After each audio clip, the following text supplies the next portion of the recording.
You have something special. You have greatness in you. I got a message for you, and I want you to share it with others. Don't be selfish because I want to talk to you about shifting your focus and managing your mind and the thoughts that you have. Because when we wake up in the morning, advertisers are competing for the real estate of our minds. And what we have to do is begin to be proactive in programming ourselves rather than allowing ourselves to be programmed by the world. That's why we're told, be ye not conformed to this world, be ye transformed by the renewing of your mind. If you agree with me, I want you to put yes in the comment section. Just put yes. Make a brother feel good. And something else. See, there are things that's going to happen just beyond our reach. And it's important that you be okay with that. That's God's business. You do what you can do, handling your business and those things that you can handle, and those things that's beyond you, you have to let go or be dragged. Because there's a lot of stuff. This thing called life where we are, we've never been here before. I feel like Mother Teresa, she said, Lord, I know how much I can bear. I just wish you didn't have so much confidence in me.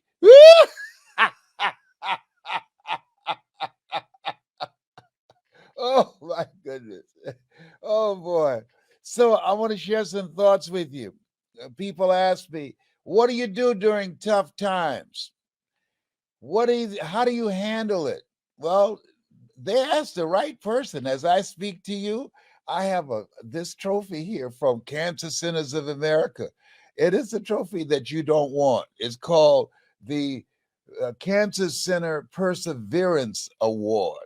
Perseverance. I'm a 29-year, fourth stage prostate cancer conqueror. All right. So you don't want that award. Some awards you want, some awards you don't want. But I'm glad to get the award because I'm still here. So the question becomes, how do you do that? How do you keep a positive mindset in the face of a prognosis and say you're on the way out? How do you deal with that? Well, number one, what's very important is to understand this, that at any given time, we have the power to choose. Choose ye this day whom ye shall serve. We have the power to choose to focus on the things that are not what we want them to be, or focus on what we can do to create the things that we want in our lives. See, because at the end of the day, life is a fight for territory. And once you stop fighting for what you don't want will automatically take over. So I deliberately, when I wake up in the morning, I'm grateful. I say, I'm great and grateful. I'm still here. There are a lot of people that didn't wake up this morning. They're taking a dirt nap. Hello. So I'm grateful. I'm not in pain. You can hear my voice. I can still serve. At 77, I can still make an impact. All right. So, what you have to do is face this. Every day is not going to be a good day, but there's some good in every day. So, here's my challenge to you, look for the good. I ain't playing with you. I'm coming for you right now. Look for the good because it's here. And then just take the time to savor it. What most people do, and this is crucial, they leave their minds open like a universal garbage can and taking in stuff and information that they can't do anything about. I support the Ukrainians without any question. I pray for them. I support them. I will contribute to anything to help people who are being displaced. But I will not watch the news on that. It's too negative. I'm not going to inundate my mind with stuff that does not build me up. You remember that song, Don't Let Nobody Bring Me No Bad News? If you can identify with what I'm saying up in here. My brother, I was talking to him the other day, my twin brother, and I can hear him cranking up to give me some bad news. I said, hold just a minute, hold just a minute. I paused for a minute. I said, you know what? I'm going to circle back with you. And so he thought I hung up, and I heard him say in the background, he's not going to call me back. He's right. No, I don't want to hear that. He's about to tell me some problem about somebody. I don't know that person. Why do I need that in my mind? I remember a story about a very brilliant man. We all have heard his name, Einstein, Albert Einstein, and he was asked for his phone number, and he went to a payphone booth and went into the telephone booth and opened up a telephone book. And they said, wait a minute, you Einstein, you don't know your phone number? He said, I don't keep information in my mind that's not usable to me. I don't call myself. Why should I put some stuff in my mind about things I can't do anything about other than saying, wow, I'm sorry to hear that. But I will take some things in that inspire me, things that encourage people that I can use in my presentations. I tell speakers and I train speakers, and some of you out there, I want you to listen to me, and I'm going to give you a strategy on how to become a powerful global voice of transformation. You got to be a good listener. I listen for stories that encourage, that motivate, that inspire. There's a story in the internet of a little 8-year-old Ukrainian girl who went up to a soldier who had all of his gear and his rifle and everything he needs to kill somebody. And this little girl, unarmed, but all she had was her fist, and she went up and she punched him. Now, of course, she didn't cause any damage, but she was striking a blow for give me liberty or give me death. I know you can kill me. I know you don't value my life. I know y'all just blew up a hospital with children in there. I know that, but we're fighting for our freedom here. And all I got is this right here, and I'm going to come up there. I'm going to punch you with everything I got. Now, that's inspiring. I want to hear those kind of stories. Tell me stories that I can share, that can lift people's spirits, that can encourage people. Because, see, at the end of the day, we don't know how strong we are until we have to be strong. You don't know enough about yourself to be a wimp. Greater is he that's in you than he that's in the world. You are more than a conqueror. And when you just be with that, I'm more than a conqueror. I'm made in the likeness and image of God. It doesn't get any better than that. I've been given authority and dominion over everything on the face of the earth. These are not just words to be read, but to be lived from. People say, practice what you preach. No, preach what you practice.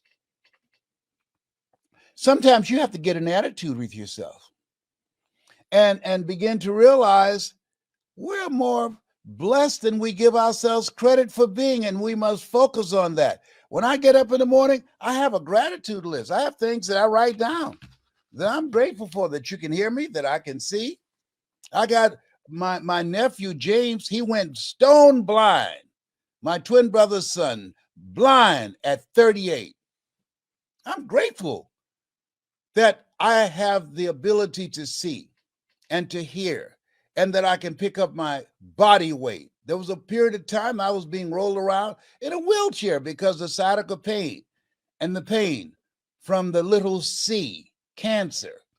So there's going to always be some stuff. Viktor Frankl, he talks about it in Man's Search for Meaning. He said, you either in a problem, or you just left one, or you headed toward one. Therefore, take unto you the whole armor of God. What is that armor? Faith. And faith not tested can't be trusted. Perseverance, you're going to go through some stuff. Lady, she had a car accident and her neck was broken. She said, my neck was broken, but my neck didn't break me. Although she's a quadriplegic, she's still living a productive life. She's not somewhere feeling sorry for herself. The other thing is, you got to watch who you talk to. I think I have a friend named Ed Foreman who just passed a few weeks ago. And it's the first seminar that I went to. Ed had something that he did. And at first I didn't get it. Ed will never ask you, how you doing? I said, Ed, why don't you ask how people are feeling? He said, because they might tell you. He said, no. He said, I just tell him, you're doing great. You look better this time than the last time I saw you. He said, I compliment him. I find something good to say because people want to tell somebody about what they're dealing with, but you want to call forth those things that be not as though they were. Do you believe that? Are you down with that? Do you understand what I'm sharing with you right now? It's a part of what we have been told, and it's something that we don't want to just hear it, but to live from that place, to stand in that place of power. I believe that we're here for a reason. And all this stuff that's happening, that God is in the midst of it. But therefore, take unto you the whole armor that we've got to stand up inside ourselves and face it head on, called life. And sometimes I have to get an attitude with myself because sometimes things get to me. Got a son who's bipolar schizophrenic. And I had to realize, hey, that's his trip. He doesn't want to take his medication. He's 38 years old. That's beyond me. That's him and God. They got to work that thing out. I'm not going to stress myself out about some stuff that I can't control. Lord, grant me the serenity to accept the things that I cannot control, the courage to change the things that I can, and the wisdom to know the difference. See, it's easy to say those nice little words when you don't have any pain in your body and your bills are paid. You're not facing foreclosure, or your relationship is working out fine and your children act like they have good sense. It's easy to say those things. But when life knocks, when life challenges you, that's when you have to pull and call on the whole armor. That's when you have to be able to understand, yea, though I walk through the valley of the shadow of death, I will fear no evil. Oh boy, this thing called life. I saw something with some actors they were talking about. Had they learned when they were younger that whatever you're going through right now, if it's bad, if it's painful, if it's tragic, guess what? This too shall pass.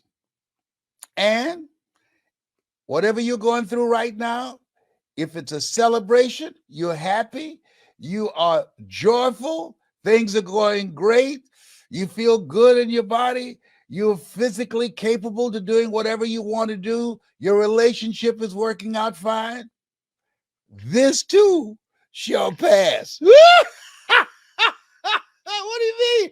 Life is a roller coaster. Sometimes you're up, sometimes you're down. Sometimes things go well, sometimes they don't go so well.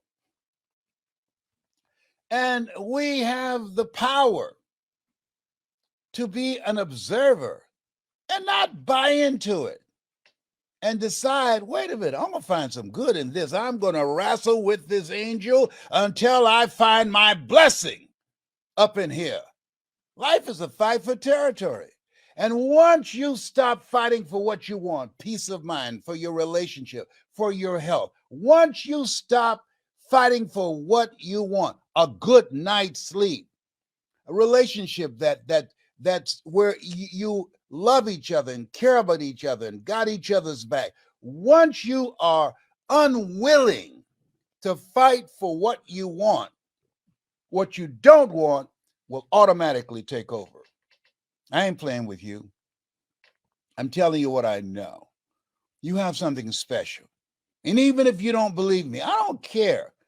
I'm going to say it until I get through to you. Why? Because that's my mission. I believe live your life the way you want to leave your life. And that's what I'm doing. My goal is to leave my life inspiring you, encouraging you, lifting spirits, reminding you of the greatness that you have in you, reminding you that you are a treasure, you are a masterpiece because you're a piece of the master. Oh, behave. Hello. So, having said those words, I want you to know, Tyrone and I, my little squirrel friend, you have something special. You have greatness in you. Bye for now. Oh, behave.